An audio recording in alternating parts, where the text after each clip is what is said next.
Bonjour tout le monde! Alors, en ce dimanche matin un petit peu grisounet, je suis à la bibliothèque Lisette Morin et comme promis, on se retrouve pour la lecture du chapitre 7 de Théo Incognito. Donc, je suis contente de vous retrouver cette fois-ci là, en vidéo.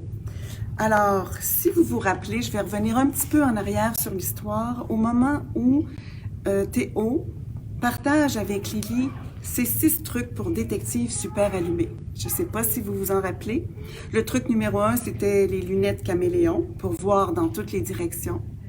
Le truc numéro 2, les turbobots pour se déplacer à toute vitesse. Le truc numéro 3, le code limace pour espionner sans faire de bruit. Le truc numéro 4, c'est le fin fouineur qui active les questions. Et le truc numéro 5, la veilleuse à mission pour ne pas perdre de vue ce qu'on cherche. Et elle doit toujours rester allumée. Mais ça s'arrête là. Lily lui demande, et le truc numéro 6? Théo ne répond pas. Mais c'est ici, au jour 7 du séjour de Théo Incognito, qu'on va découvrir quel est le truc numéro 6. Alors, c'est parti. Jour 7. J'arrive au quai très tôt avec Alfredo. Le ciel est couvert de bleu. Le super-héros est de retour. Il vient nous rejoindre. Nous nous assoyons dans la brouette. T'as oublié de me parler du truc numéro 6? Le truc numéro 6, c'est le coin secret. Un bon détective a toujours un repère pour se réfugier. Mais il est où, ton coin secret? Dans ma tête. Ah, c'est là que tu disparais? Oui. J'ai construit une cabane dans ma tête. Dedans, j'ai mis mon ami. Et quand je m'ennuie, je vais le retrouver. Ah, je comprends pourquoi tu y vas si souvent. Mission accomplie, je connais la cachette de Théo. Mon ami se lève et me fait un câlin de super-héros. Il prend Alfredo dans ses bras et lui chuchote quelque chose à l'oreille. Puis, il rejoint le traversier. C'est bizarre. Même s'il fait beau, un petit cocon de brouillard se forme autour de lui. Il repart, incognito. Sa famille passe tout près en me saluant. De retour chez moi, je dessine un papillon à pois. Je l'accroche à mon cou. C'est mon truc quand je suis triste. Et Alfredo se blottit contre moi. Je prends mon cahier. Chouette! Théo y a écrit les mots de sa chanson. Je file dans mon coin secret. J'y installe 2 balançoires. Quand je m'ennuierai, j'irai me balancer dans ma tête avec mon ami d'été, Super Théo Incognito. Et c'est comme ça qu'on quitte l'île dans la lune. Et je voulais en profiter pour remercier encore tous les parents, tous les adultes, les enseignants, les enseignantes qui ont accepté de relever le défi de donner de la voix à la lecture. Et si vous avez envie de continuer à relever d'autres défis, sur le site de la maison d'édition Dominique et compagnie, vous pouvez retrouver 11 autres enregistrements de 11 auteurs qui proviennent de 11 régions différentes du Québec. Et tous se sont prêtés au jeu de se choisir un livre dans ce qu'ils avaient écrit et de lire, comme on a fait, juste le début. Et ensuite, vous autres, vous pouvez poursuivre. Et pour trouver ces 11 enregistrements, vous allez sur le site de Dominique et compagnie. Et il n'y a pas de lien vraiment, donc il faut écrire un courriel à Dominique et compagnie, puis eux vont vous envoyer le lien vers les 11 autres enregistrements. Vous vous rappelez, au début, quand j'ai présenté le défi lecture sur l'audio, je vous ai parlé que j'avais une grande mission maintenant. C'était d'essayer de répandre le goût de la lecture à voix haute chez les adultes du monde entier. Alors, je suis rendue là. Je vais devoir trouver des acolytes, trouver des gens qui m'aident, qui vont m'aider parce que toute seule, j'y arriverai pas. Alors, j'espère qu'on va se retrouver bientôt sur l'île dans la Lune à nouveau.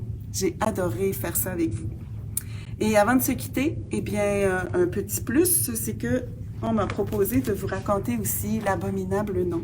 Donc, le dernier album qui vient de paraître, toujours aux éditions Dominique et compagnie, et j'étais accompagnée de l'illustratrice Annie Boulanger. Si j'ai écrit cette histoire-là, c'est parce que j'ai souvent observé les petits, quand ils se font dire non, à quel point ça doit être parfois abominable. Donc, Edmond Mousson, le personnage principal, c'est un petit garçon qui un jour demande à ses parents quelque chose qui est inaccessible, qui est impossible. Et ses parents lui disent, c'est comme demander la lune. Et tu sais, si tu demandes la lune à tes parents, et je suis pas sûre, à moins tes parents soient astronautes, puis encore, on peut pas aller décrocher la lune. Alors, Edmond a fait une demande absolument incroyable et il a dû affronter l'abominable nom que tu vois ici sur la page couverture. Alors, ah oui, quelque chose avant de commencer que je veux te dire, c'est que pour moi, un album, c'est comme une chambre à secret.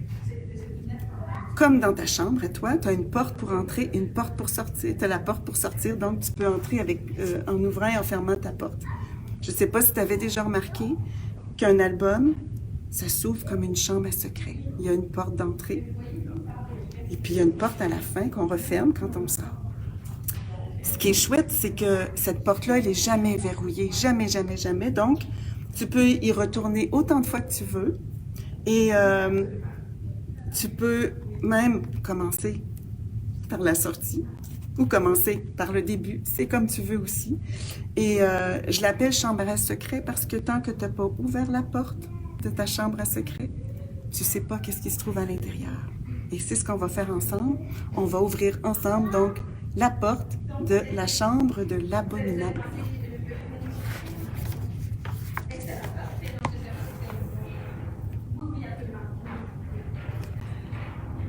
J'aime pas réfléchir tout seul dans ma chambre. Je me sens comme un petit poids dans l'espace. Surtout après une colère, quand les mots tournent dans ma tête comme une toupie. Heureusement que mon dragon Sanoa et mon chatouille sont toujours là. Papa et maman m'ont construit une cabane exprès pour réfléchir. Maman y a accroché 10 étoiles comme mes 10 doigts de la main. Papa dit que regarder les étoiles, ça calme les maux.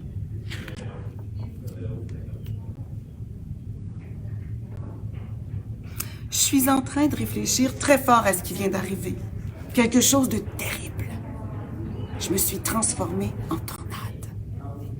Je suis capable de me transformer en tigre ou en dinosaure quand je suis en colère, mais en tornade, c'est la première fois. T'as vu la maison? Tu peux t'imaginer la force de ma tornade? Regarde. Je m'appelle Edmond Mousson. Je vais te raconter mon histoire. Dès que j'ai commencé à parler, mes parents m'ont appris une formule magique. The rot. Tu veux une carotte? On dit « s'il vous plaît ». J'ai pas compris ce que ça voulait dire, mais j'ai répété « The rot, s'il vous plaît ». Et une carotte est apparue. Au début, j'avais de la difficulté à prononcer la formule, mais ça fonctionnait quand même. Il m'arrivait aussi de l'oublier et mes parents me le rappelaient. « Voyons! Tu veux un ballon, s'il... Youpi! Veux des boises. Tu veux des framboises, s'il... Youpi! Veux mon typhon. Tu veux ton éléphant, s'il... Youpi! À force de la répéter, j'ai réussi à prononcer la formule parfaitement. Mon univers s'est agrandi le jour où j'ai mis le pied à la garderie au royaume des petits pas. Un royaume, c'est très grand, là. Il y a beaucoup d'amis. Ça m'a donné plein d'idées nouvelles. Je veux une bicyclette avec une sonnette comme mon amie Violette, s'il vous plaît. Je veux des couleurs, je veux des souliers qui clignotent comme mon ami Elliot, S'il vous plaît. Je veux des crayons qui sentent le chocolat comme mon amie Maëva. S'il vous plaît. Tout allait bien. Jusqu'à cet après-midi. Je suis revenue de la garderie avec une super idée. Mes parents m'ont expliqué que c'était comme demander la lune. J'ai pas très bien compris ce que la lune venait faire dans l'histoire. Moi, tout ce que je voulais, c'est une allergie, comme mon Amélie. Une allergie? A répété papa, surpris. Ben oui, mon Amélie, lui, il en a une aux pistaches, puis moi, j'en veux une aux framboises. Les sourcils de ma mère ont changé de place. Regarde. Quand ils descendent comme ça, ce n'est pas bon signe. J'ai réalisé tout à coup que j'avais oublié la formule magique. Je veux une allergie comme mon Amélie, s'il vous plaît. Mais les sourcils de ma mère n'ont pas bougé. Oh, j'ai pensé que c'était quelque chose de très difficile à faire apparaître, alors j'ai répété la formule magique. Je veux une allergie, s'il vous plaît, s'il vous plaît, s'il vous plaît. Une allergie, Edmond, c'est impossible à faire apparaître. Si tu as une allergie aux framboises, a poursuivi papa, tu dois rester loin des framboises, parce que ça va te rendre malade. Hein? Lee doit rester loin des pistaches? A répondu papa. J'ai réfléchi très très vite. J'avais pas envie de rester loin de ce que j'aime le plus, mais est-ce que je peux avoir une allergie au céleri mou? Un sourcil de mon père a eu l'air surpris. J'ai insisté. J'en veux seulement une, s'il vous plaît. Non, Edmond, a dit maman. J'ai senti un drôle de petit bouillon dans mon ventre en entendant ce son sec comme un raisin sec. J'ai risqué encore. Oh, seulement une, s'il vous plaît. Non, Edmond. Là, j'ai tout essayé. J'ai fait les yeux doux. J'ai promis d'être gentil avec ma petite sœur Roro, de ranger mes jouets, de manger, même mes céleris mous. Et j'ai ajouté des tonnes de s'il vous plaît. Non, Edmond. Le nom a encore grossi. Et le petit bouillon a bouillonné plus fort aussi. Je n'ai pas pu me retenir. Et j'ai crié « Je veux une allergie !» Un nom gros comme un dragon, puissant comme le tonnerre est sorti de la bouche de ma mère. Un abominable nom. Oui. J'ai eu très peur. J'ai senti le petit bouillon devenir un gros bouillon. Puis un gros bouillon. Puis un très gros bouillon. Et c'est à ce moment-là que je me suis transformée en tornade. Mes parents ont essayé de me calmer. Ils n'arrivaient pas à m'attraper. Je savais pas qu'il y avait une tornade dans mon ventre. C'est très désagréable. Et tout ça à cause de l'abominable nom. Je dois rester loin de l'abominable nom. J'ai terminé de réfléchir. Je suis allergique aux noms et je dois rester loin des noms. Alors, tu dois rester loin de nous, a dit maman, parce que les noms, on ne peut pas s'en passer. Oh. D'après mes parents, les noms ne sont pas tous abominables. Il y a des noms pour toutes les occasions. Maman dit un « Ah non !» tout endormi à papa quand elle est trop fatiguée pour faire du vélo. Et papa a des « Non !» tout étourdi quand maman le chatouille trop longtemps. Et maman dit des non à la queue leu-leu quand ma petite sœur Roro grimpe partout. Et moi aussi, j'ai des non non pour Roro quand elle veut détruire mes tours ou manger mes casse-têtes. Oui, mais qu'est-ce qu'on fait avec l'abominable non?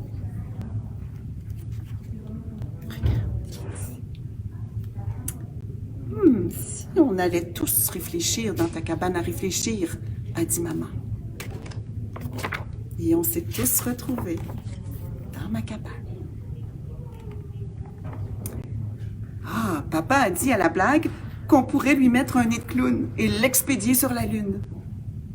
Maman a eu l'idée de lui donner un sac de maïs soufflé au cas où il aurait faim. Et on a bien ri. Et l'abominable nom est devenu tout à coup moins abominable. Papa m'a dit qu'il y a des milliards d'étoiles dans le ciel. Pour les compter, il faut tous les doigts de toutes les personnes qui habitent sur Terre. Je pense qu'autant d'étoiles, ça fait une géante cabane à réfléchir. Et c'est peut-être là que mes parents vont réfléchir le plus souvent. Et c'est comme ça que l'histoire se termine de l'abominable nom. Mais avant de fermer la porte de sortie, je veux juste te dire, si un jour tu sens toi aussi comme Edmond un petit bouillon qui grossit et que tu viens d'affronter un abominable nom, peut-être que comme Edmond, si tu te fabriques une petite étoile à calmer les maux ou les tourbillons ou les petits bouillons ou les tornades, peut-être que ça peut t'aider. Moi, je l'ai imaginé pour Edmond, puis ça fonctionne dans l'histoire. Maintenant, c'est à toi à l'essayer, chez toi, pour vrai. On peut maintenant sortir de l'abominable nom. Et toi, tu peux y entrer autant de fois que tu veux, tout seul, ou avec ta famille, avec tes amis, avec ta classe, et peut-être avec le monde entier. Alors, je te souhaite une bonne journée. J'étais très contente d'être avec toi pour te partager mes deux histoires. Au plaisir!